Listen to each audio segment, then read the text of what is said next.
Bagamat hindi pa tag-ulan, nangangamba na si Aling Ajan na nakatira sa Barangay Lourdes Extension.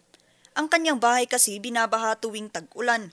Mayroon namang kanal sa harap ng kanilang bahay at kasalukuyang inaayos. Yun nga lang, 7 buwan na itong nakatiwangwang at hindi pa rin natatapos. Yun nga ma'am, nakakatakot. Actually, natatakot kami kasi pag umulan, lahat ng tubig dito ang punta sa bagsak sa amin. Ngayon, pag hindi maayos ito, aapaw talaga ang tubig dyan kasi hindi pa nga nakukonek doon sa kanal. Yung kanal na ito, hindi pa sila nagkonek. Kaya pagka hindi nila tinuloy, kawawa naman kami dito. Iniwan na nakatiwangwang. Para hindi pasukin ng tubig, tinapalan niya muna ang mga butas. Higit 5,000 piso rin ang nagastos nito para hindi mapurwisyo pagdating ng tag-ulan. Pero hiling pa rin niya matapos ng proyekto sa lalong madaling panahon. Pag hindi ko pinasarado ito, papasok sa loob yung tubig pag umulan. Kaya sinacrifice ko na ako nang nagpagawa. Ang kaso ang mga proyektong ito maliban sa matagal na pagkukumpuni, terminated o kinansela na rin ng pamahalaang lungsod dahil sa substandard na pagkakagawa. Ayon kay Mayor Benjamin Magalong, isa lang ito sa mga proyektong nakatakdang kanselahin ng pamahalaang lungsod dahil sa substandard na pagkakagawa. So, not necessarily road constructions. Meron kami mga sidewalks, ito yung mga project namin sa Walkable City.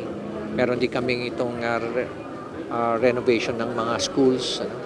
Meron kami mga nakikitang mga contractor na talagang may kalokohan, kaya i-terminate namin sila. Ayon sa City Engineering Office ng Baguio City, 4 na proyekto ang kinansela ng pamahalaang lungsod at posible pa itong madagdagan.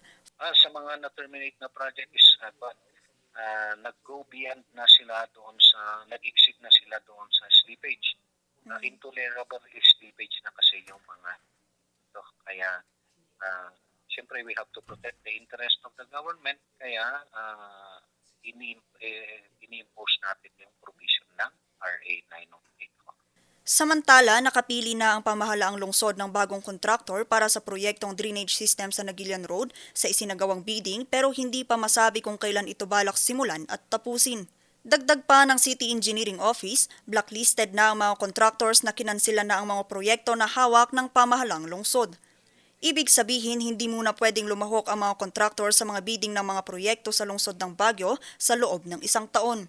Titiyakin ng City Engineering Office na susunod ang mga kontraktor ng iba't ibang proyekto sa standards na nilatag ng DPWH at ng pamahalaang lungsod.